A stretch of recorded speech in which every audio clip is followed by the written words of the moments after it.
Assalamualaikum warahmatullahi taala wabarakatuh. A'udzu billahi minasy syaithanir rajim. Bismillahirrahmanirrahim. Alhamdulillahi rabbil alamin wassalatu wassalamu ala asyrafil anbiya'i wal mursalin sayyidina Muhammadin wa ala alihi wa sahbihi ajma'in. Allahumma rabbi shrah li sadri wa yassir li amri wahlul 'uqdatam min lisani yafqahu qawli. ولا حول ولا قوة إلا بالله العلي العظيم. اللهم انفعنا بما علمتنا وعلمنا ما ينفعنا وعلمنا ما جهلنا وذكرنا ما نسينا. اللهم يسر ولا تعسر رب تمم بالخير. اللهم افتح علينا فتوح العارفين وفقنا توفيق الصالحين. اللهم لا سهل إلا ما جعلته سهلا وأنت تجعل الحزن إذا شئت سهلا. InsyaAllah kita sambung balik pengajian kitab Bulughul Maram yang dikarang oleh Al-Imam Al-Hafidh Ibn Hajar Al-Asqalani rahimahullahu subhanahu wa ta'ala wa nafa'ana Allahu bi'ulumihi fid darain amin. Kita hadis yang ke-696 daripada kitab Bulughul Maram. Katanya wa an Ibn Abbas radhiyallahu anhuma qala rukhisa lish-shaykh al-kabir an yuftir wa yut'ima an kulli yawmin miskina wa la qada'a alayhi. Rawahu ad-Daraqutni wal Hakim wa sahhaha. Maksudnya daripada Ibnu Abbas radhiyallahu taala anhuma, katanya telah diberi rukhsah. Maksud rukhsah ni adalah kelonggaran. Telah diberi keringanan kepada seorang yang tua untuk berbuka. Namun harus memberi makan seorang miskin untuk setiap hari yang ditinggalkannya dan tidak ada qada baginya. Hadis riwayat Imam Ad-Daraqutni dan Imam Hakim An-Naisaburi. Dan kedua-dua ulama hadis ini menilai hadis ini sebagai hadis sahih. Muslimin muslimat yang dirahmati oleh Allah Subhanahu wa taala. Abdullah bin Abbas radhiyallahu taala anhuma dia menceritakan kepada kita tentang hukum berkenaan dengan orang tua. Jadi orang hak yang tua, hak yang tidak mampu untuk berpuasa, maka tidak diwajibkan kepada dia berpuasa walaupun dia adalah mukallaf. Jadi orang tua, hak yang berakal, dia mukallaf sebenarnya. Tetapi oleh kerana puasa ni, dia syarat wajib puasa, dia ada tambah mampu untuk berpuasa. Kerana puasa ni dok makan, dok minum. Bukan semua orang mampu. Maka di sana ada orang hak yang tidak mampu untuk berpuasa. Sebagai contoh, orang lelaki yang tua, yang lanjut usia, ataupun perempuan yang lanjut usia. Maka ketika tu boleh mereka berbuka, dan apa hak yang diwajibkan kepada mereka adalah memberi makan ataupun bayar fidyah setiap hari kepada orang miskin, dan tidak wajib mereka itu qada balik puasa yang ditinggalkan. Muslimin muslimat yang dirahmati oleh Allah Subhanahu wa taala. Jadi berpandukan kepada hadis ini bahawasanya orang tua hak yang tidak mampu untuk berpuasa, yang pertama tidak diwajibkan kepada dia berpuasa.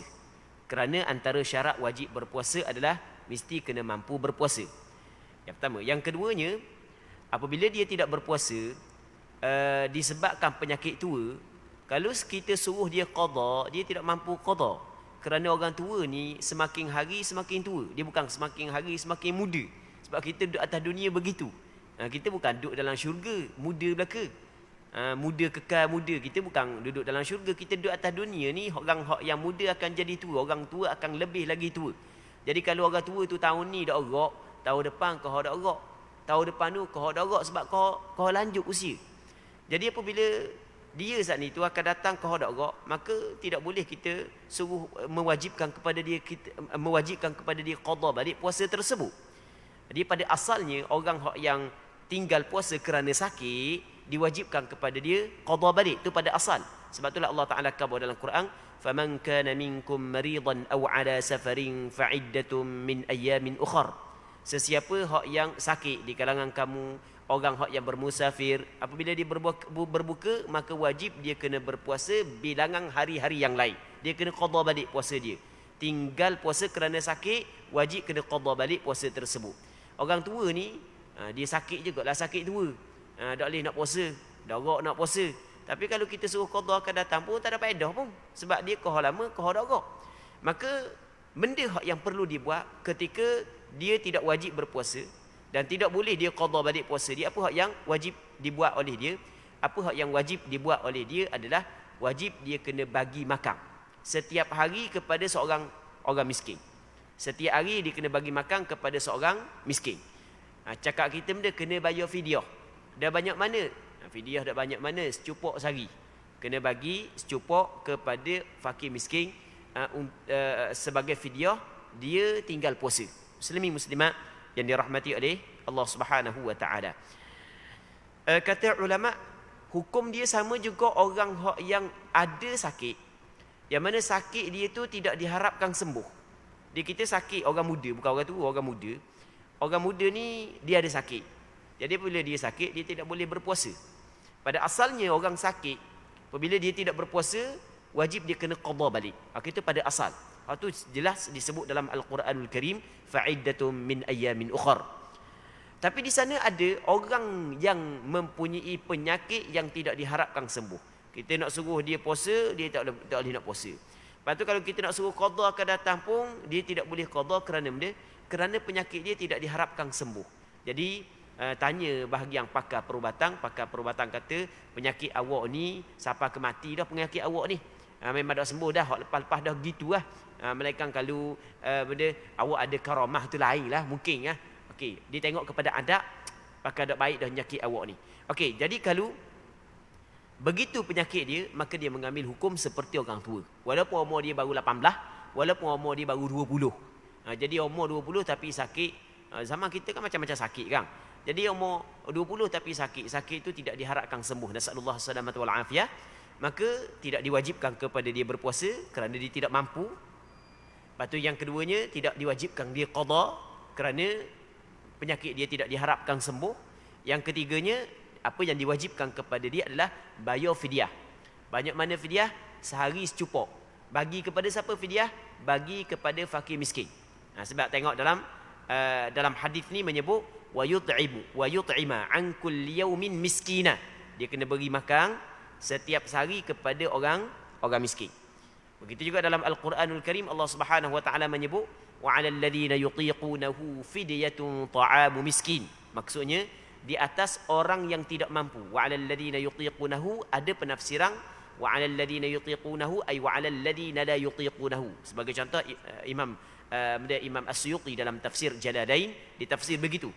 Menjadi kewajipan kepada orang yang tidak mampu untuk berpuasa adalah membayar fidyah sebagai makanan kepada orang miskin. Jadi kita kena ingat fidyah ni ataupun kita cakap benda saluran fidyah dia lain daripada saluran zakat. Saluran zakat dia ada 8 asnaf. Manakala saluran fidyah hanya khusus kepada fakir miskin sahaja.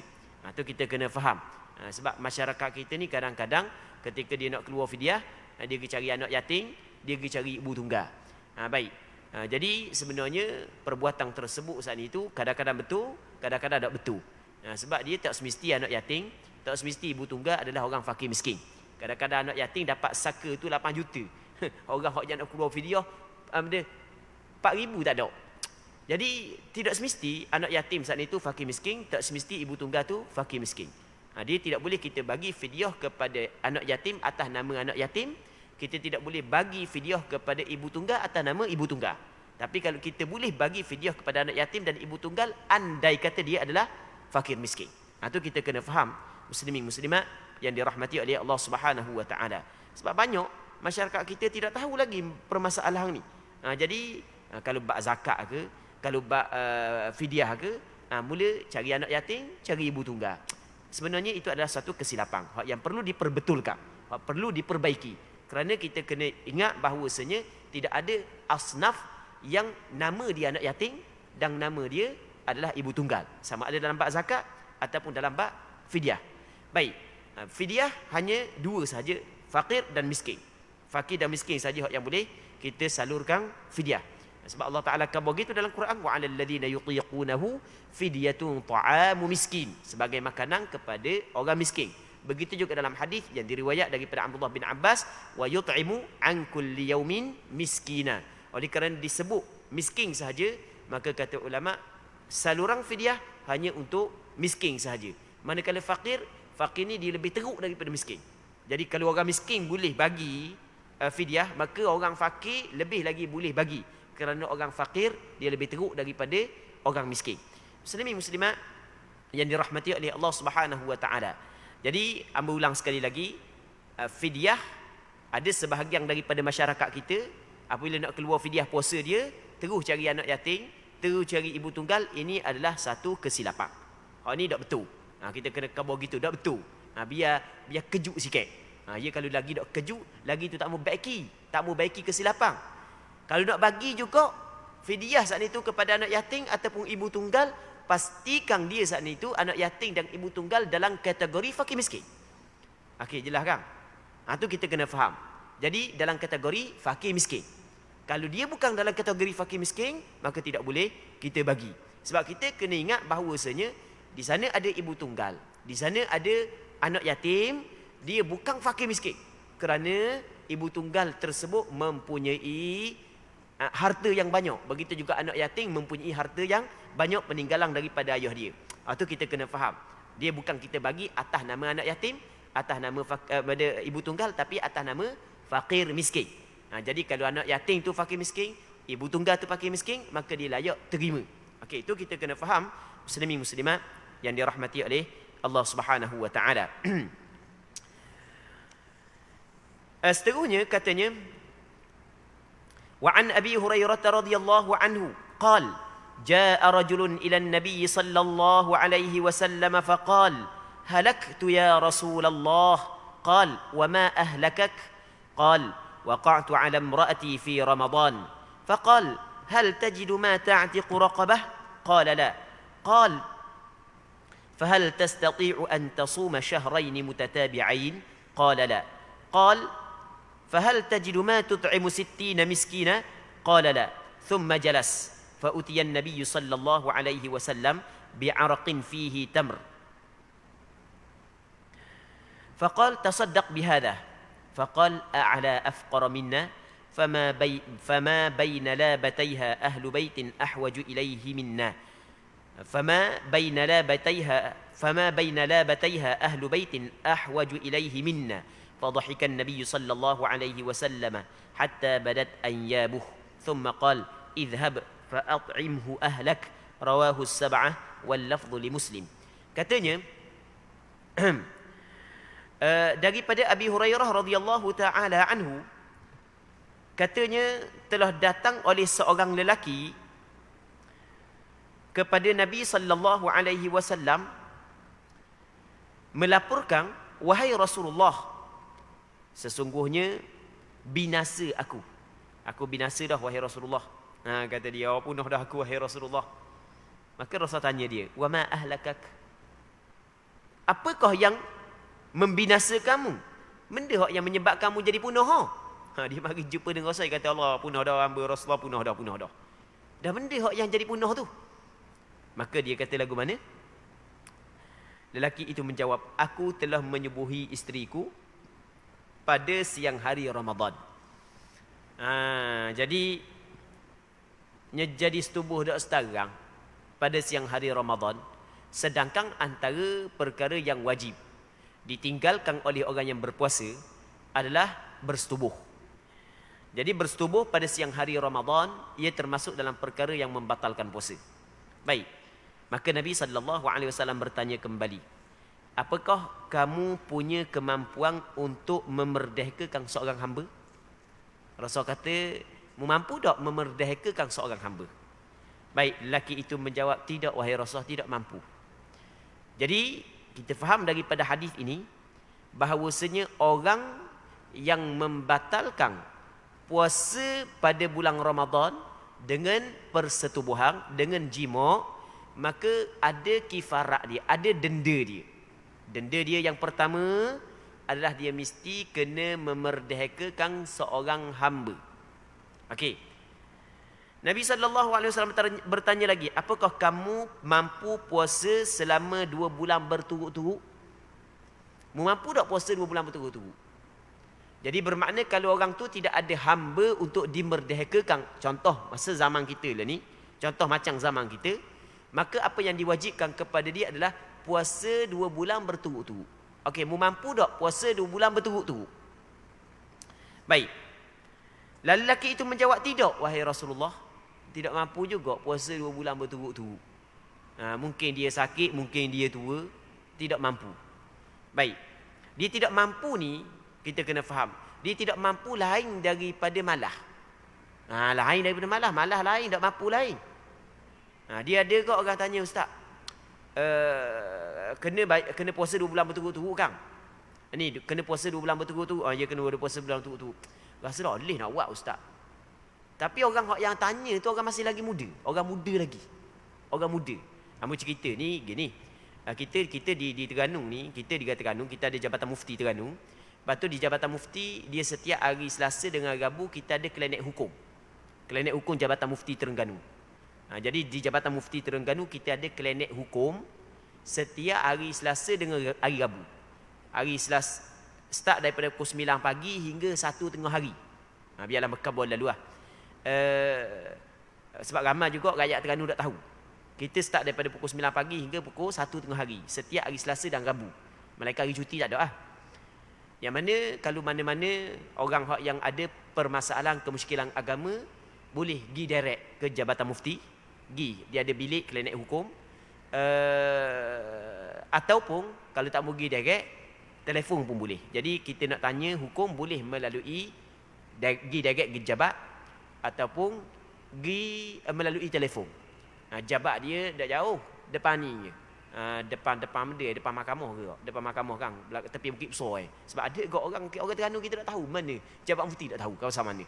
Baik, okey. Jadi dia ada 2 hari ya, hari Selasa dengan Rabu. Hamba duduk pada hari Rabu. Hari Rabu, hari Selasa Ustaz Talik, hamba pada hari Rabu. Start daripada pukul 9 pagi hingga pukul 1 tengah hari. Jadi kalau mana ada kemusykilan agama tu bolehlah tanya, pergi direct ke ataupun telefon. Muslimin muslimat yang dirahmati oleh Allah Subhanahu wa taala. Antara soalan yang pernah diajukan kepada hamba. Ni yang nak cerita. Antara soalan yang pernah diajukan kepada hamba, Ustaz, hamba tak mampu nak puasa 2 bulan. Tapi orang yang bertanya saat itu adalah orang muda. Dah puasa bulan Ramadan baru ni awak okey, mampu je. Dia kata boleh. Kalau gitu bukan tak mampu tu bukan tak mampu. Bukan tak mampu. Jadi awak tu rasa payah untuk puasa. Dia payah rasa untuk puasa, di lain tidak mampu. Malah untuk puasa lain tidak mampu. Orang muda dia mampu puasa 2 bulan berturut-turut. Sebab kita sebulan Ramadan tu kita boleh puasa sebulan berturut-turut. Cuma kita mampu untuk puasa sebulan berturut-turut ni mungkin kerana orang pakat puasa belaka. Ataupun kalau nak buka rasa malu orang. Tak malu Manda nak buka lagi, nak puasa lagi pasal jala kalau umur 14 tahun, umur 13 tahun dia kira.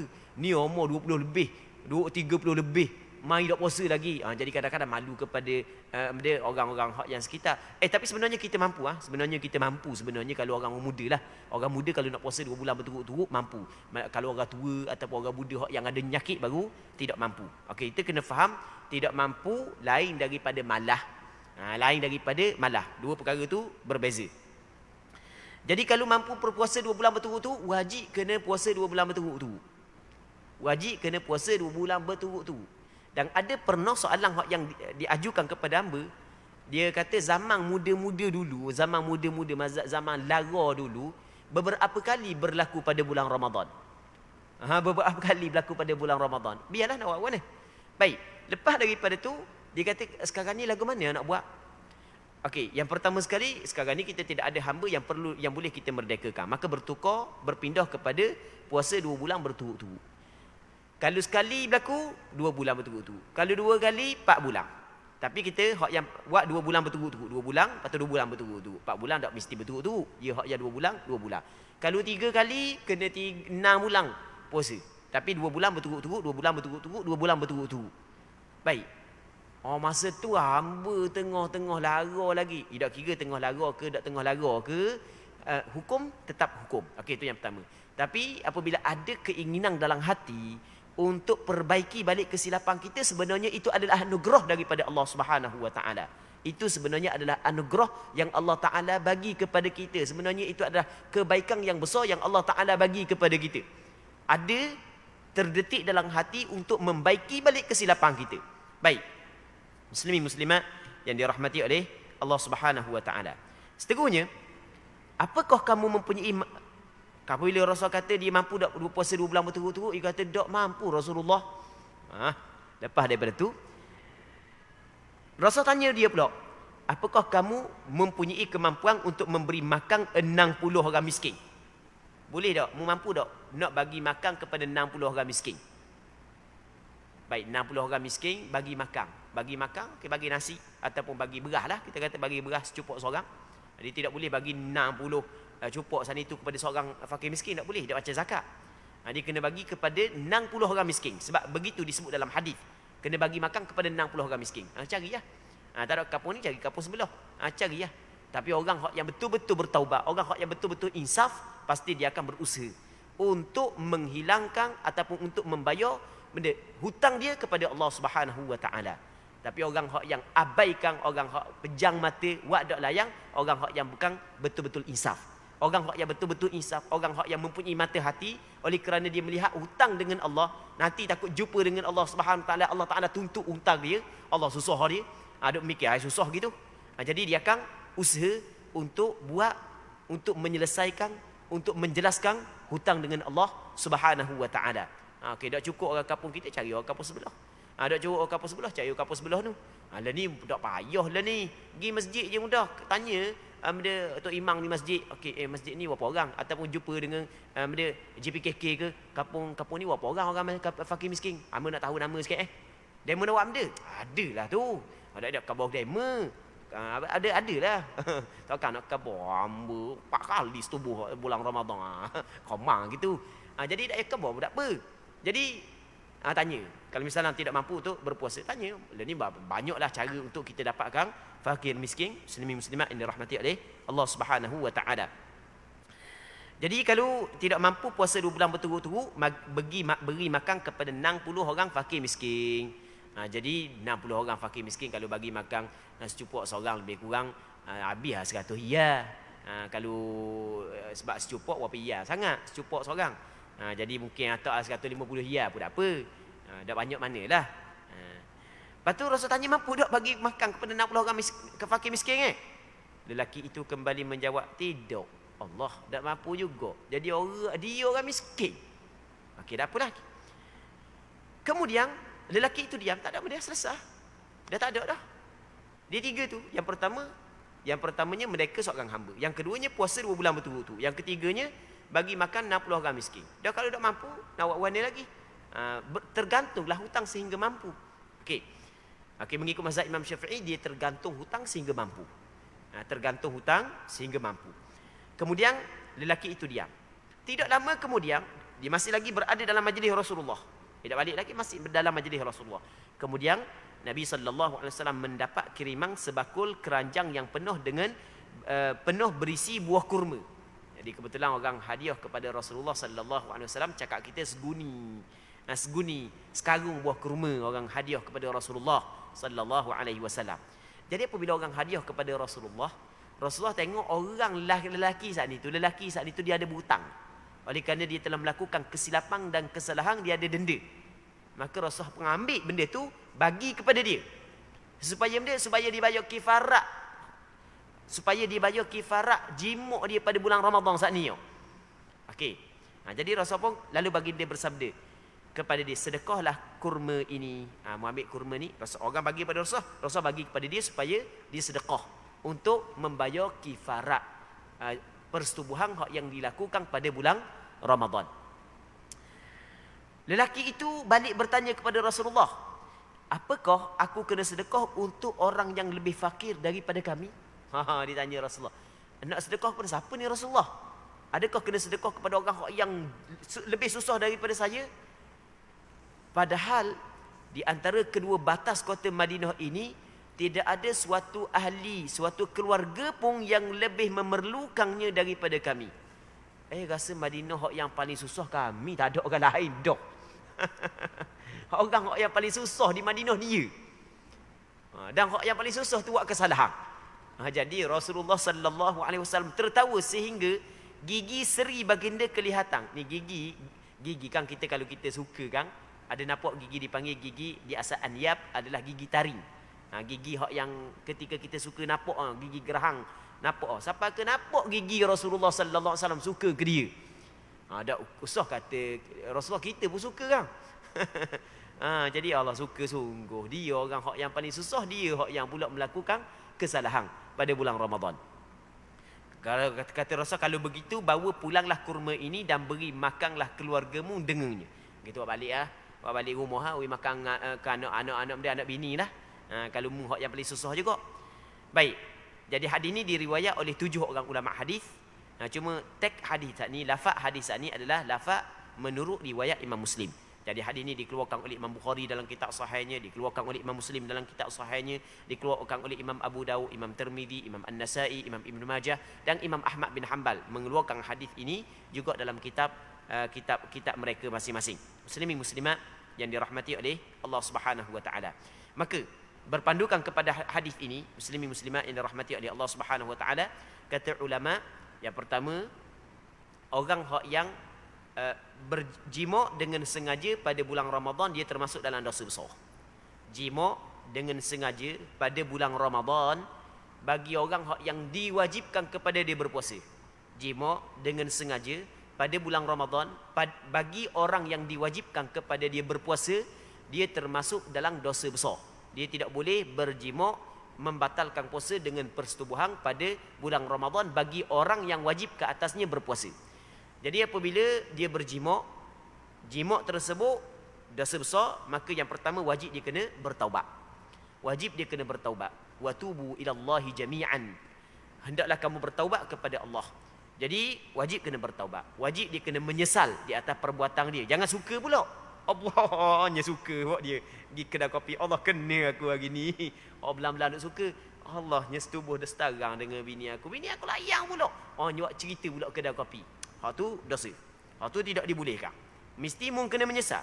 Sebab kata Rasulullah sallallahu alaihi wasallam, an-nadmu taubah. Menyesal itu taubat. Dia ada juga jenis orang lagu tu. Dah lah buat dosa. Dia suka pula dengan buat dosa. Allah Ta'ala tutup kesalahan dia buat dosa, tiba-tiba dia zahirkan kepada orang ramai-ramai. Hak tu lebih lagi berdosa. Golongan tersebut payah Allah Subhanahu Wa Ta'ala nak ampun dosa dia. Sebab dia pergi dedahkan dosa dia kepada orang ramai. Baik. Jadi yang pertama kena menyesal. Mesti kena menyesal. Lepas tu tekad dalam hati tidak akan mengulangi perbuatan tersebut. Dan tinggalkan. Bukan setakat menyesal, bukan setakat tekad dalam hati untuk tidak melakukan perbuatan tersebut. Jangan buat sungguh. Esok jangan buat, lusa jangan buat, puasa akan datang jangan buat. Okey, mesti dia kena bertaubat. Puasa dia batal, wajib dia kena qada balik puasa hari tersebut. Okey, wajib dia kena qada balik puasa hari tersebut. Adakah wajib dia kena bayar kafarah?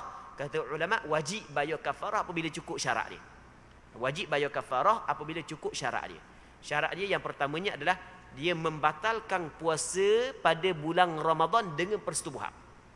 Kalau dia membatalkan puasa dengan benda lain baru dia bersetubuh, mengikut pandangan mazhab Imam Syafi'i, tidak wajib bayar fidyah. Tidak wajib bayar fidyah pula. Tidak wajib bayar kafarah. Maksudnya dia minum air dulu ke, ataupun dia makan nasi dulu ke, baru dia bersetubuh.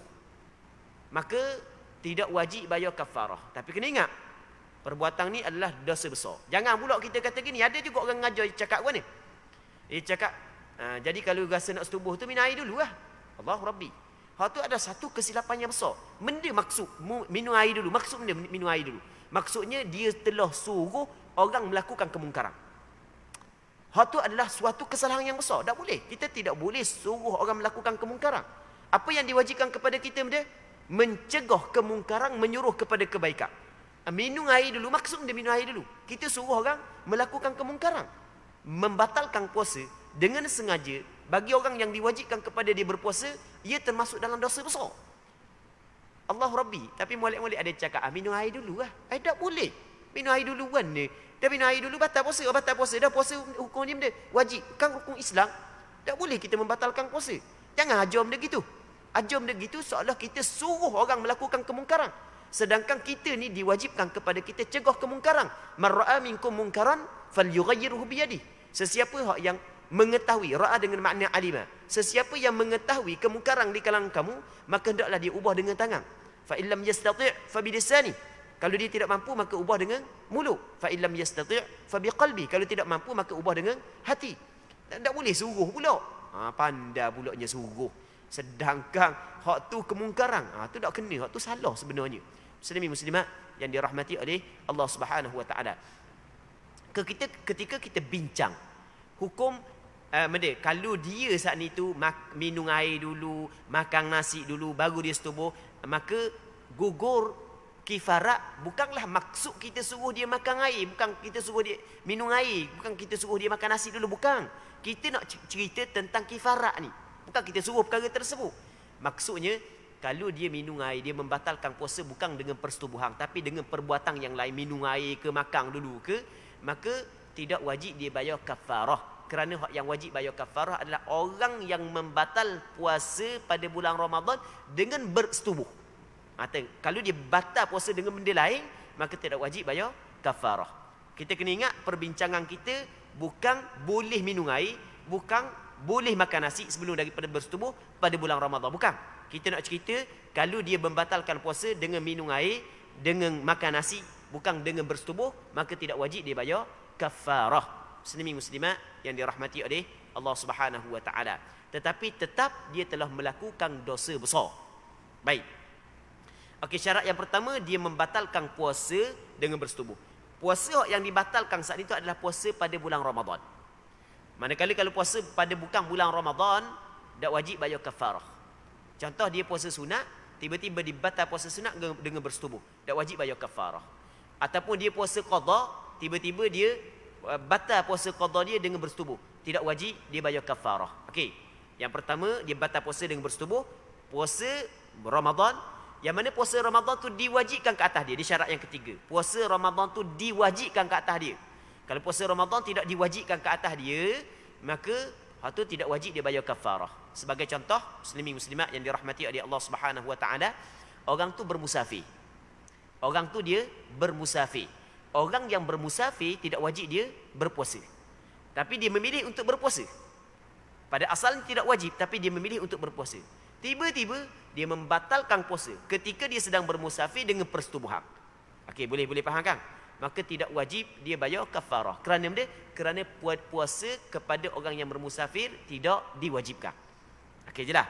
Berapa dah? 3. Yang keempatnya adalah dengan sengaja. Dalam keadaan dia sedar dia sedang berpuasa. Kalau dia tak sedar dia sedang berpuasa, dia tak sedar dia sedang berpuasa, ingat ke bulan lain? Ingat ke bulan lain? Lepas daripada mandi wajib apa semua sekali, kita ni kan bulan Ramadan ni. Dah ingat. Okey, maka hak tu tidak wajib bayar kafarah. Sebab puasa tidak batal mengikut pandangan mazhab Imam Syafi'i. Persetubuhan tanpa sedang dia saat itu terlupa dia sedang berpuasa, maka ia tidak membatalkan puasa. Walaupun tiap-tiap hari sepanjang Ramadan. Sepanjang Ramadan kita buat contoh je. Lupa semua. Lupa semua sepanjang Ramadan berlaku benda gitu. Baik, ia tidak membatalkan puasa dan tidak wajib dibayar kafarah. Muslimin muslimat yang dirahmati oleh Allah Subhanahu wa taala. Seterusnya kata dia, wa an Aisyah wa ummi Salamah radhiyallahu anhuma anna an-nabiy sallallahu alaihi wasallam kana yusbihu junuban min jima' thumma yaghtasilu wa yasum, muttafaqun alaih. Wa zada Muslim fi hadits ummi Salamah wa la yaqdi. Maksudnya daripada Aisyah isteri Nabi sallallahu alaihi wasallam dan Ummu Salamah juga isteri Rasulullah. Katanya dulu Nabi sallallahu alaihi wasallam pernah berpagi hari punya janabah kerana bersetubuh. Rasulullah sallallahu alaihi wasallam masuk subuh masih lagi berjunub dari kerana jima'. Maksudnya Rasul bersetubuh, lepas tu Rasul dak mandi lalu.